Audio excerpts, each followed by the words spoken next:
Николай Гумилев. У камина. Наплывала тень, догорал камин. Руки на груди, он стоял один. Неподвижный взор, устремляя вдаль, горько говорил про свою печаль.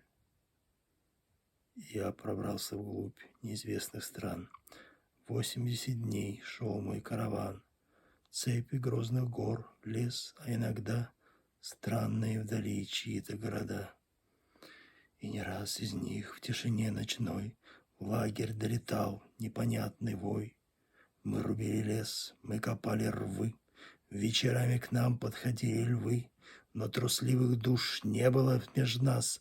Мы стреляли в них, целясь между глаз. Древний я отрыл храм из-под песка, именем моим названа река, и в стране озер 5 больших племен слушались меня, чтили мой закон. Но теперь я слаб, как во власти сна, и больна душа, тягостно больна. Я узнал, что такое страх, погребенный здесь, в 4 стенах.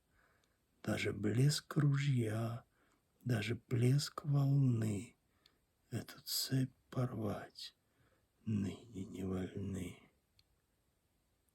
И тая в глазах злое торжество, женщина в углу слушала его.